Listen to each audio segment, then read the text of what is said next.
Thank you for joining. We're holding here in the Megillah, Masechta Megillah, the Gemara, Daf Yates Amud Aleph, 19a. If you have an art scroll Gemara, we're holding 19a3, top of the page. The Gemara is discussing the four opinions from where one must hear the Megillah, and to fulfill his obligation of hearing the Megillah. Opinion number one, Reb Meir, was the entire Megillah. Opinion number two, Reb Yehuda, was he had to hear from towards the beginning of chapter 2, Ish Yehudi. There was a Jewish man whose name was Mordechai. Opinion number three is that you had to hear from the beginning of chapter 3, Haman became great. Opinion number four, which is Reb Shimon Bar Yochai, or another version, Reb Shimon ben Elazar, you have to hear from the beginning of chapter 6, Ish, from Balaylahu, at that night. This is when the main miracle began, beginning of chapter 6. We brought Rabbi Yochanan, who explained that all of these four opinions base themselves on one verse, the same verse. In chapter 9 of the Megillah, it says, Mordechai and Esther wrote down Es Kol Toikef, the entire acts of power, as you see here on the screen. Mordechai and Esther wrote down the acts of power into Megillas Esther, Book of Esther. Therefore, we have to talk about the strength, the power, and whose power is the most important to know for the story. Is it the power of Hashem? All you need is from chapter 6. Is it the power of Mordechai? Then you need from the beginning of chapter 2, the strength of Haman and the great miracle that Hashem made Haman have a downfall. That's, you have to know from the beginning of chapter 3. The strength of Achashverosh, you have to know from the beginning of the Megillah, where it talks about how many countries he ruled and the great feast that he made. And that's the basis of all four of these opinions. Now the Gemara will bring a second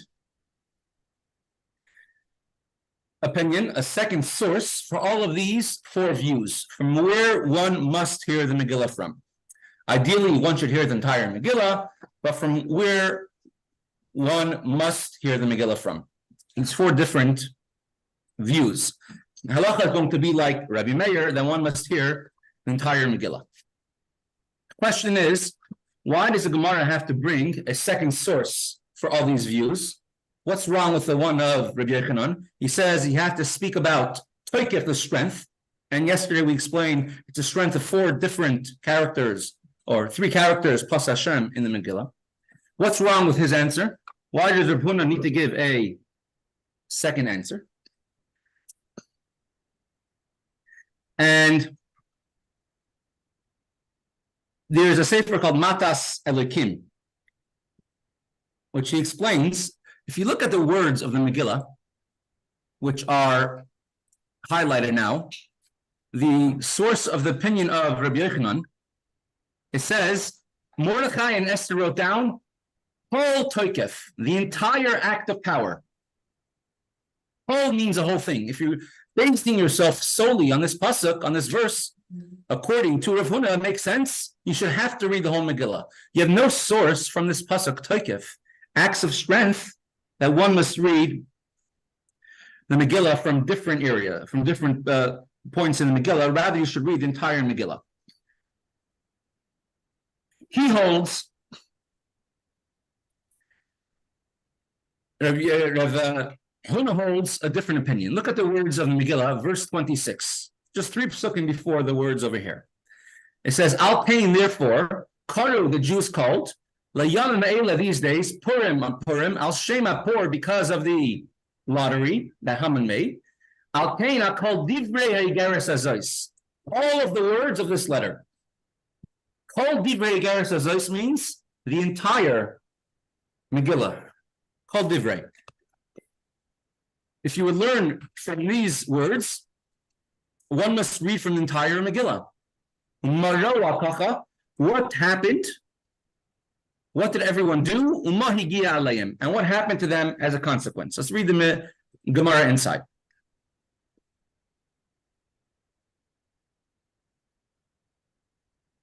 Rav Huna Amar Mehacha. Rav Huna says like this: the four different opinions of the four Chachamim, the four sages, they derive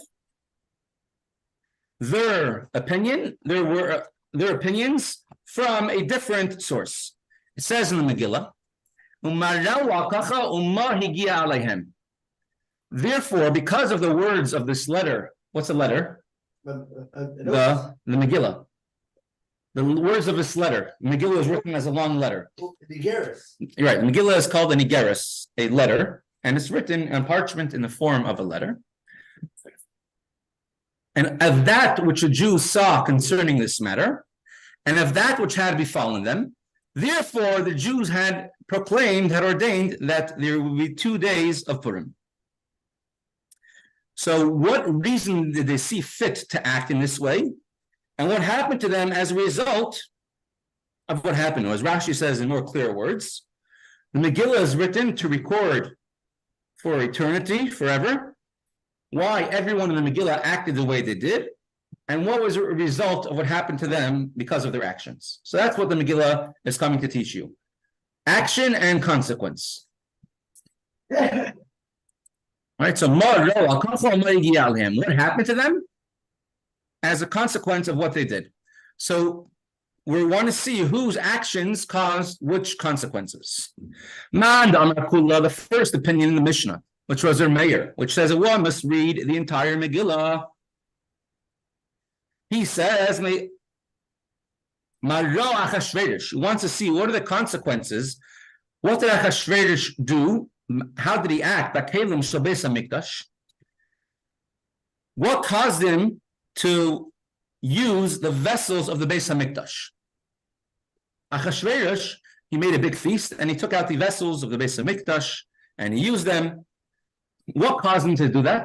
If you remember, early in the beginning of the Masechta Megillah, we explained that Daf Yud, Achashverosh thought that the 70 years of exile were finished, and still the Jews were not redeemed. So he made a big feast to celebrate the Jews will be in exile. And he took out the vessels of the Beis HaMikdash, and he desecrated them. So, what did they see? What did Achashverosh and his court and his advisors see? They thought that they could use the kelim, the vessels of the Beis HaMikdash. The reason was Mishum Dechashiv Shivim Shnin. Achashverosh calculated that 70 years had already concluded, had finished of exile. V'lo Yifrik, and the Jews have not yet been redeemed, as the prophet Yirmiyahu told them. So now he was no longer afraid that the Jews will be redeemed from exile. And therefore, he made a big feast, and he used the vessels of the Beis HaMikdash. As we said earlier, Daf Yud Aleph. What was the consequence that happened to Achashverosh? The Kollel Vashti. As a result of that feast, Vashti, his queen, was killed. His queen, and really his connection to the throne, because he was a common stable boy. And he became a king as a result of marrying Vashti, who was a daughter of Belshazzar. So the mayor therefore holds that being as a Megillah is there to say the actions and the consequence of the actions. So discuss the actions of Achashverosh, what he did at the feast. He used the Beis HaMikdash's, the Holy Temple's vessels, and therefore he ended up killing Vashti. The second opinion, Manda Amar, an opinion of Rabbi Yehuda, which says, Me'ish Yehudi, that you need to hear the Megillah from the beginning of chapter Pasuk Dalid, Pasuk Hey of chapter 2, where Mordechai is introduced. He says, Mara Mordechai, let's look at the actions of Mordechai and the consequence of his actions. Mara Mordechai de'ikni b'Haman. What were the actions of Mordechai? What did Mordechai see, and what did he do that provoked Haman and made Haman angry to get an excuse to kill Mordechai, and as a result, to kill all the Jews? And it says, oh, what did they see? Because it wasn't just Haman, but rather it was Haman and his wife and his sons as well. And what did Mordechai see? It says, Maro, what did they see? What did Mordechai and the other tzaddikim, the other righteous people, other tzaddikim of the generation who did not bow down to Haman, and it awakened Haman's jealousy and anger? Al-Kacha was because of this. Mishum de Mordechai la yichrav le'ishtachave. Mordechai did not bow down. He did not even bend his knee. He did not acknowledge the presence of Haman. Why not? Remember the two reasons why Mordechai did not bow to Haman. One of them would be that Haman was actually resentment. Right? One of them, Haman was a slave, and the second one is, and the main one is Shavi Nafshei Avodah Zarah. Haman considered himself to be a deity, to be an idol. He had a big graven image around his neck, and Haman, he thought that he is idol. Everyone should bow down to him. Is bowing to idols. Mordechai wasn't about to start bowing down to idols. You remember Hanani, Mishael, and Azariah from not too long ago. Yeah. Actually, Haman actually should have taken, actually, Dr. Gurder said, Haman should have been actually his patient. Yes, Haman should have been on meds, and he should have been, how do you say? He should have been committed to Western Psych. Exactly. In one of the high security wards. But I've always thought it's worth Haman. Here he had everything. You're making such a big deal about work. You're bringing that up. A very good point. I heard you could find it online somewhere. A talk by Dr. Torsky, Alav Shalom.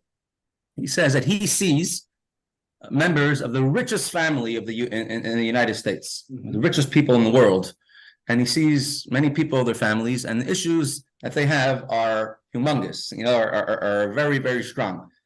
One who has everything or has everything that they could possibly want doesn't mean that you're free from issues, unfortunately. And it happened with Haman. He had everything he could possibly want. I know, he's scratching it. Exactly. So Mordechai did not bow down to Haman because he considered himself an idol, and he wore a big idol around his neck. We learned this earlier in the Gemara, Daf Yud Amud Beis. We brought the word na'atzutz, use a thorn. It's idol worship.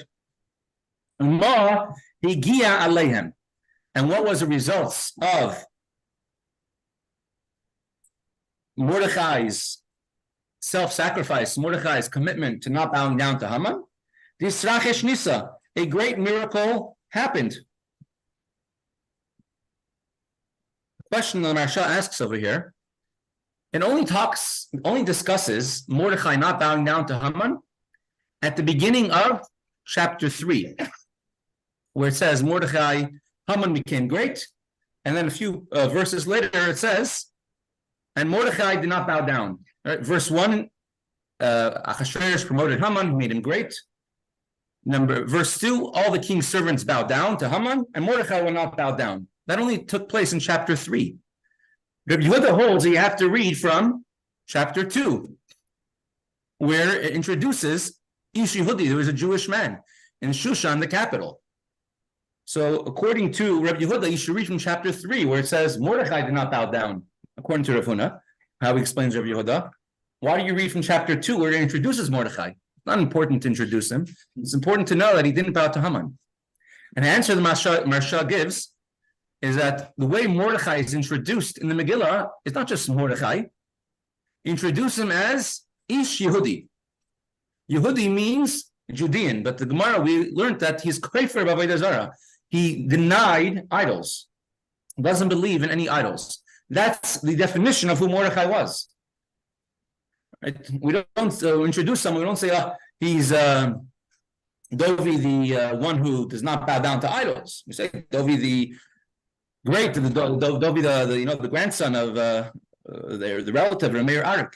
But Mordechai's whole being was that he was a Yehudi, which means he does not bow down to idols.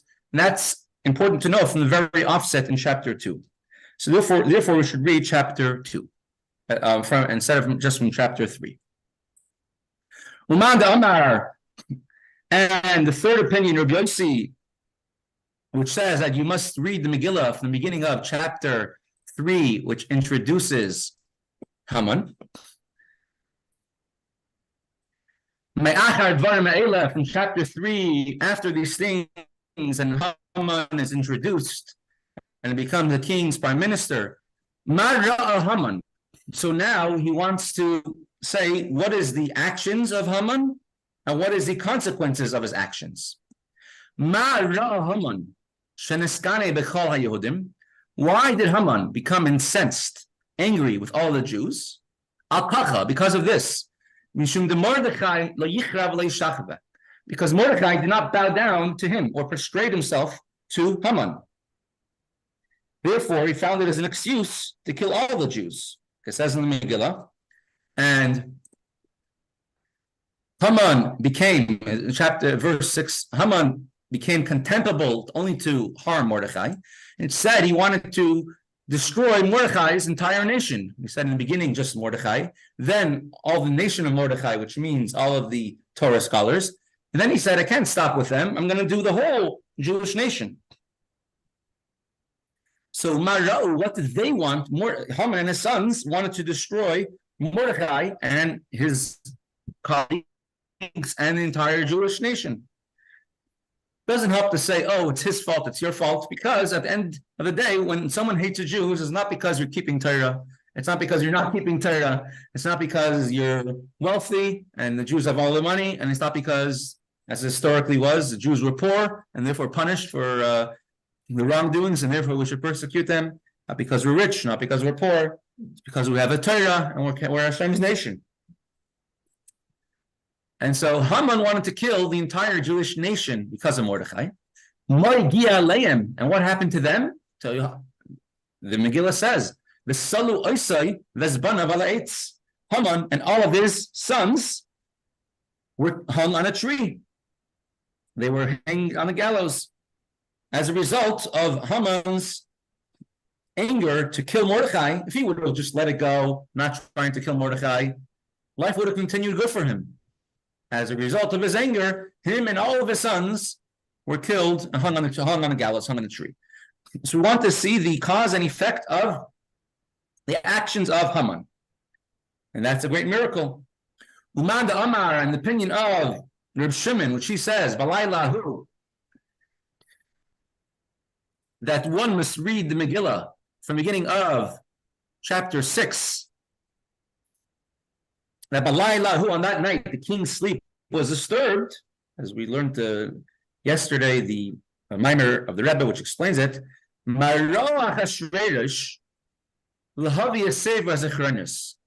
Let's see the cause and the effect. What caused the king Achashverosh to take out his book of Chronicles? Achashverosh could not sleep, and therefore he told his chamberlain, he told his attendant, bring me my book of Chronicles, the book of diaries, and therefore that should help me fall asleep. Rashi over here explains, why could the king not sleep? We had this earlier in the Gemara. You remember one of the reasons the king couldn't sleep is because he thought to himself like this, why did Esther invite Haman to a feast? Nobody else but me and Haman were invited to a feast with the Queen Esther. Why?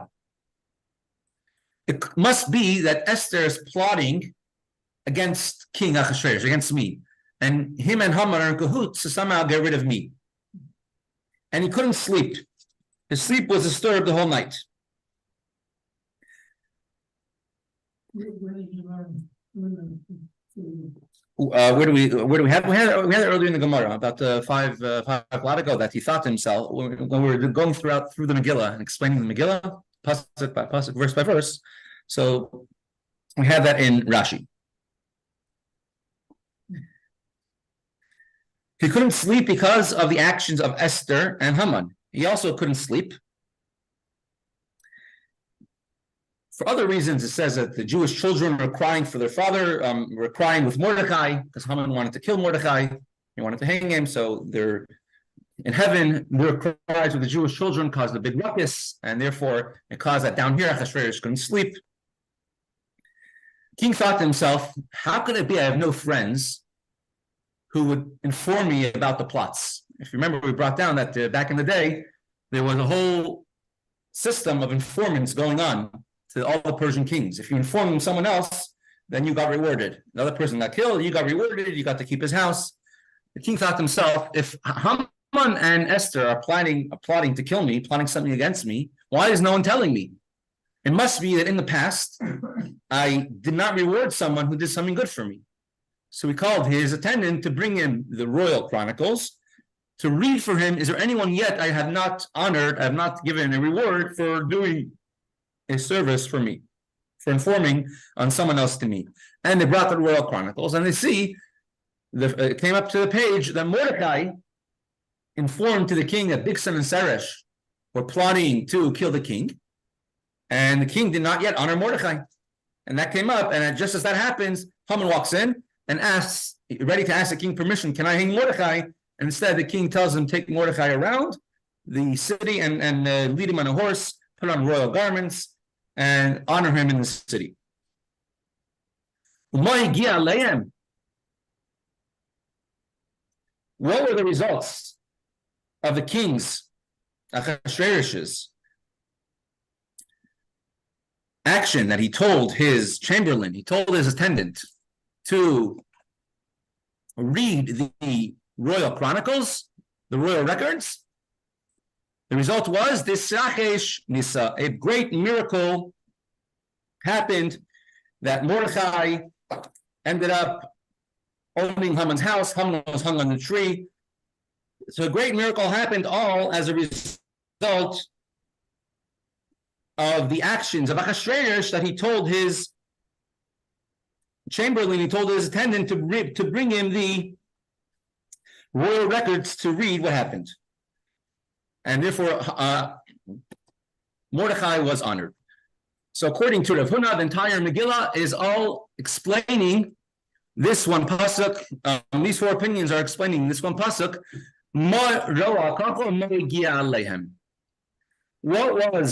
What did they see? What were the actions they did? And what happened as a result of the actions? Was it the actions of Mordecai, the actions of Haman, the actions of Achashverosh in the beginning of the Megillah, or rather the actions of Achashverosh when he could not sleep? A question is asked.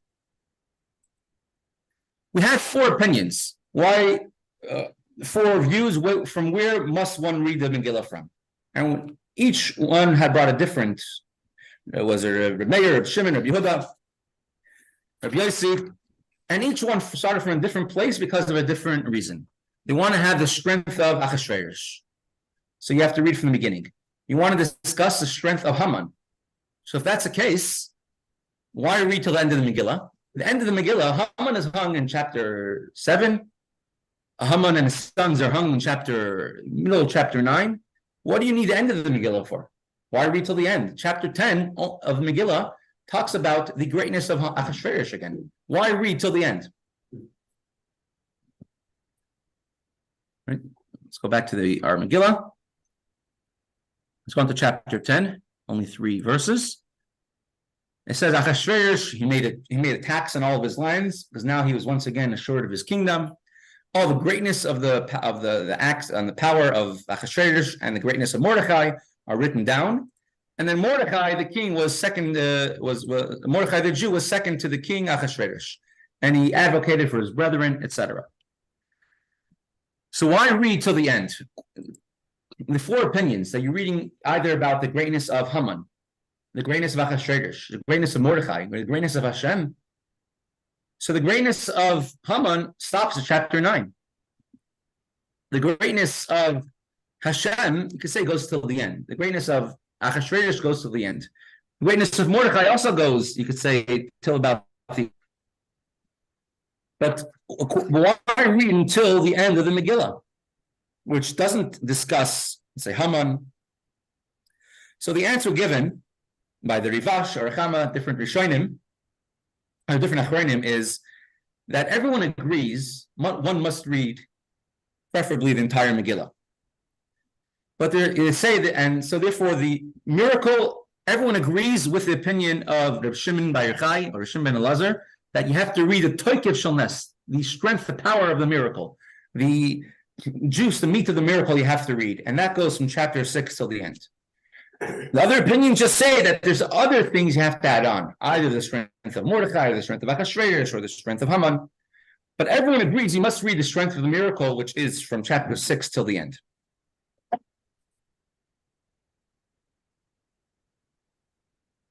Why did Rav Huna have to give a second reasoning for these four opinions from where one must begin the Megillah? What was wrong with Rabbi Yochanan? Rabbi Yochanan said, you have to read from Toikef, from the strength. Why did Rav Huna have to say, add a second opinion that one must read from Marjoa Kacha, where one of the players in the Megillah had an action, and what was the consequence of the action? So let's go back to chapter 9.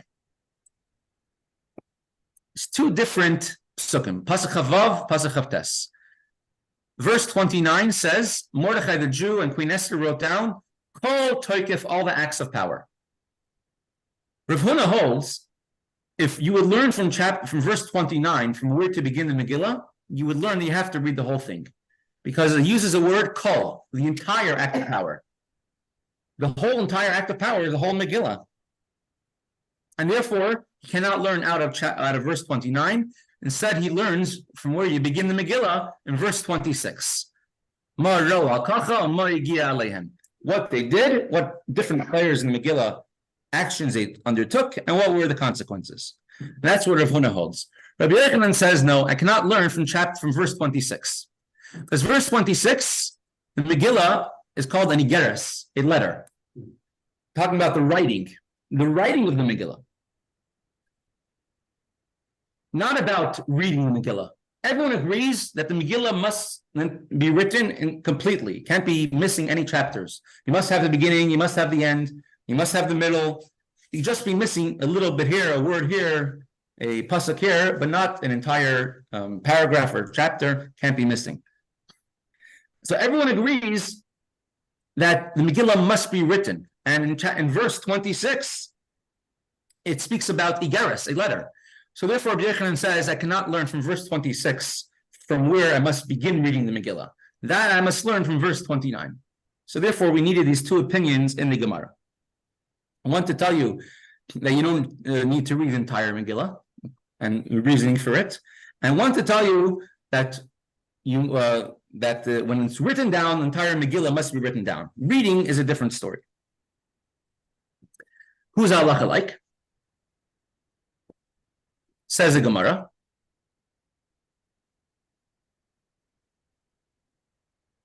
V'amar Reb Chalbai, Amar Reb Chama bar Guria, Amar Rav. So Rav says, what is halacha? Megillah,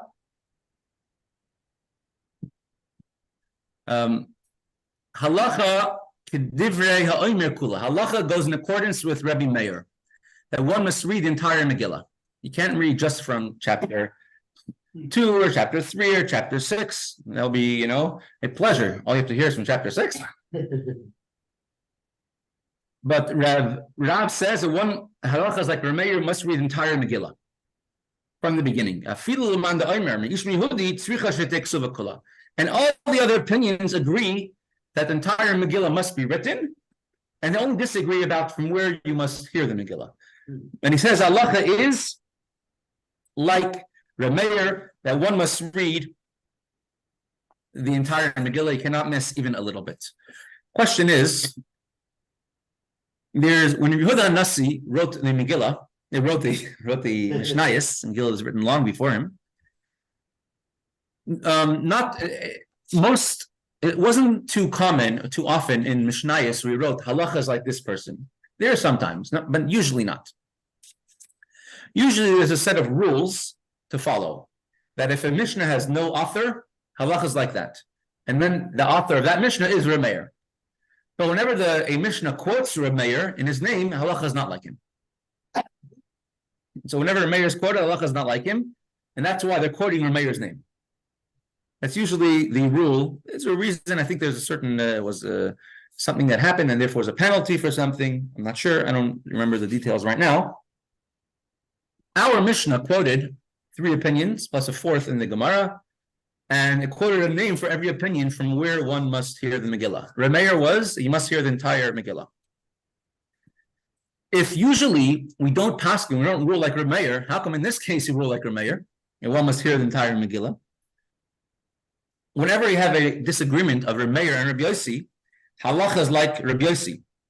Reb Yossi is the one who says that you have to hear from the beginning of chapter 3. So one of the Achronim answers that there's a Gemara Yerushalmi which brings down only the opinion of Reb Meir. And therefore, since there's a Gemara Yerushalmi which only has opinion of Reb Meir, so in another place it's a Stam Mishnah. We have a plain teaching just like Reb Meir, so therefore the halacha is like that. Another thing, Reb Shlomo Alkabetz, you know what? Remember what Shlomo Alkabetz wrote? Chadodi, and he wrote a beautiful sefer on the Megillah, which is called the Manos HaLevi, the gifts of the Levi. He was a Levi. And he says all of these 4 opinions are true. Reb Shimon and Reb Yossi and Reb Yehuda, all the 4 opinions are correct. And Reb Meir, and we must read all of the entire Tokef, entire strength. They're only arguing about where is the Ikr Tokef, where is the main miracle, the main strength of the Megillah. But everyone agrees technically that you should read the entire thing. Reb Shlomo Levi Alkabetz, the Manos HaLevi, brings down a beautiful shot over here. And if we have any of the more, how do you say, intellectuals among us, or they could probably explain this a little more clear. He brings several pirushim, several explanations about these 4 opinions. One of them we brought down already, about from why are we focusing on each one of these different people? That either we explain that it has to go back to Yaakov and Esav, Yaakov bowed down to Esav, they wouldn't accept Timnah as a convert, if you remember that part. But then he brings down a very interesting shot from someone named Rabbi Yosef Taichik. He's brought down several times. So who exactly he was, I'm not sure. But the Manos HaLevi brings him down. He must have been one of the Rishonim. He says, in general, you could divide creation, you could divide all beings into 4 different categories. And the words he uses are Poyo, Tzura, Chomer, and Tachlis, which means action, reaction, form, and matter. What do you focus on? Now, I looked this up a little bit. There's actually, it goes down to, it's more of a, how do you say, more of a Musar type of outlook. What do you look at? Which part of creation is the most important? For example, you have a doctor walks into a room, a hospital room of a patient, and he sees at the patient, he sees the charts, and he sees that the patient is a miracle happened, and suddenly the numbers are good and everything will be fine. And doctor is all excited, and he starts dancing. The patient's family is in the room. Doctor, what are you dancing for? He says, you don't see that dot move there and that's there. And they said, the patient's laying unconscious like he in a coma like he was yesterday. The next morning, the patient wakes up, and now it's a turn of the family of the patient to start dancing. Who's right? They're both right, each one according to what they're looking at. The doctor's looking at the charts, and the patient's looking at and the family is looking at the actual patient. And so he says, there's 4 different aspects. One is called Poyo, the action. One is called the Chomer. Chomer is more like the spiritual aspect of it. The Tzura is even sort of like a nefesh, a more spiritual action of it. And Tachlis is a purpose, a goal. Forget about everything on the way. What's the goal we're headed to? And these 4 opinions in the Gemara, from where you must begin in the Megillah. Do we look at the strength of Achashverosh? Do we look at the strength of Haman, the strength of Hashem, or the strength of Mordechai? These depend on these 4 outlooks. I'm sure someone like the Rebbe's father could explain this very well. So the opinion which says that one must read the entire Megillah, he's going on the action.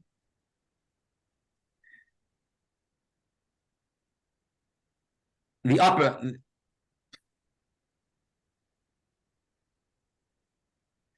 Because a person could look at the Megillah and say, what was the great Tokef Shachashverish, the power of Achashverish, is that he wrote two letters, a first letter and a second letter. The first letter said to destroy the Jews. Shortly afterwards, 2 months later, he wrote the second letter to save the Jews. We know Achashverish was a very stubborn person. He killed his wife Vashti, and we don't see he has any regret that he killed Vashti, even though she was a great person. And now, with just a very fickle thing, he listened to his wife, his new Queen Esther, to take back his original decree. He wasn't a person who changed his mind so easily.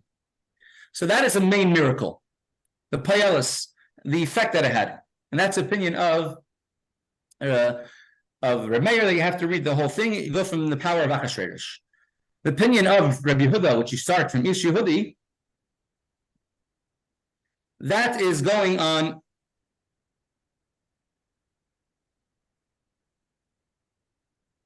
Just find it again.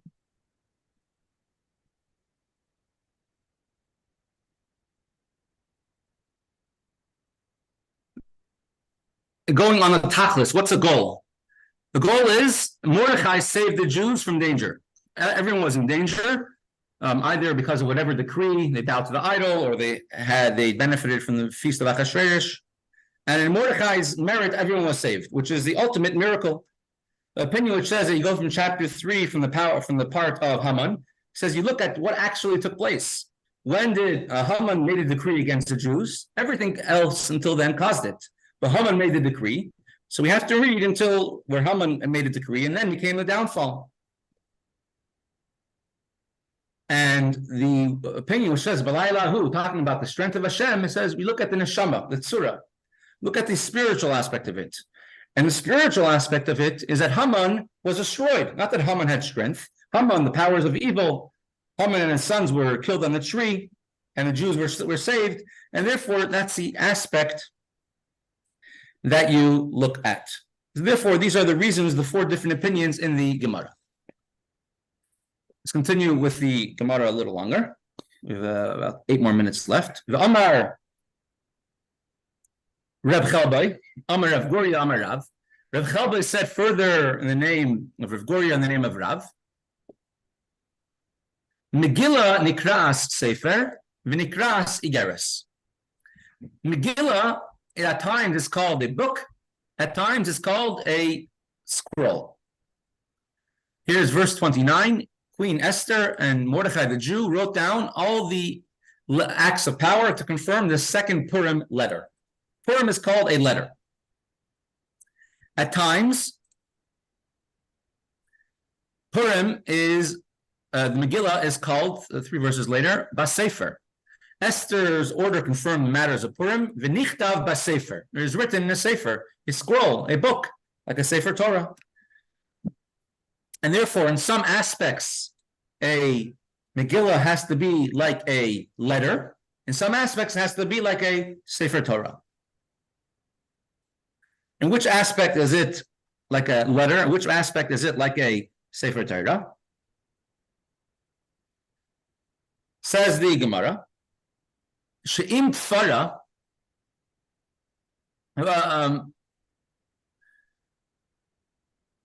Nikra Sefer, it is called a scroll. She'im Tfara b'chutei pishton psula. If somebody used flax threads to sew a sefer Torah is invalid. V'im Nikra Igeres, and as well as a Megillah is called a letter. A Megillah is kosher if it was not sewed all the way. There's only 5 minutes left. I brought this up on the screen about how you sew a Sefer Torah and a little demonstration about it, but I think we'll play that part tomorrow. If a Sefer Torah has to be sewed. You don't use a regular thread that you buy in the store to sew a Sefer Torah. You can't use fish wire, nylon, which is very powerful, very strong, to sew Sefer Torah. Sefer Torah has to be sold. A Sefer Torah has to be sewed only with, it's called gidin. It has to be made out of animal parts. It's made out of the gidin, the veins of an animal. Generally, it's from the back legs, which have stronger veins, and therefore could hold, and they're beaten down very strongly, and they're processed, and they're made into thread. So if usually from the non-kosher part of the animal, that's where you have the gidin, the threads to sew the Sefer Torah closed. There is a method, we're going to discuss it tomorrow also, to use glue to sew the different parchments of a Torah or a Megillah together. Now, glue also made out of parchment. If you take all the many Seferim places, they take all the scraps of parchment, you put a little bit of water, and you put it into a pot, and then you just cook it on a low flame, will turn into glue. So they use glue to sew the parchments together, glue made out of parchment, and then they have to sew it with gidin as well, to sew it as well together with veins, with sinews, with threads made out of gidin. So we'll tomorrow we'll have some demonstrations to show exactly how it works. Just the halakha. The Megillah has to be written entirely, can't be missing, in order to be Yotzei. Even if someone missed, if the Megillah is missing a few words in the middle of the Megillah, it's still kosher. If it's missing a complete paragraph, it's not kosher, even if it's in the middle of the Megillah. If a Megillah is missing a little bit at the beginning or a little bit at the end, it's not kosher. If it's missing a little bit in the middle, it is kosher. But even then, if it's missing a complete paragraph, it's also not kosher. Because although we said a Megillah is kosher as long as a roiv, the majority is there, but we said over here in our Gemara it has to be ksuva kula, the entire Megillah must be written. Entire means you must have the beginning and the end and most of the middle. Majority of the middle of the Megillah has to be kosher.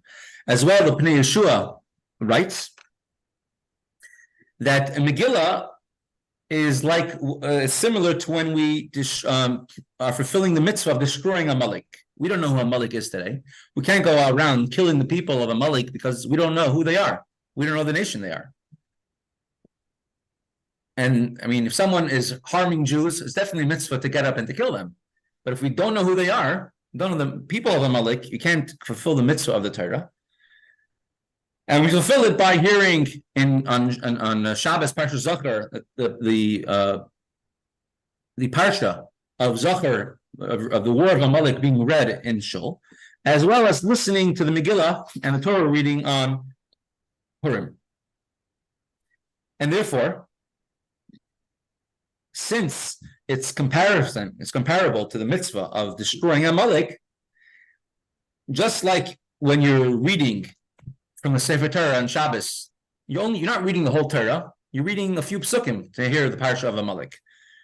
So in a similar sense, a Megillah would be kosher with just a few psukim, meaning as long as you have more than half of it, it's kosher.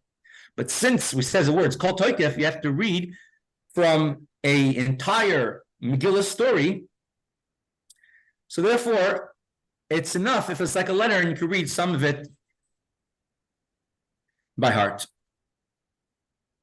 And therefore, the halacha is that the Megillah has to be written entirely, and you have to read it from a complete Megillah. And b'diavad, if it's written only partially, it's kosher as long as it's not missing any a full concept, a full idea, like a full paragraph. But if a Megillah is possible, if it's invalid, if it's missing crowns, if there's a crack in the letter, if some of the letters are rubbed out, then it's still totally kosher and there's no problem at all. So,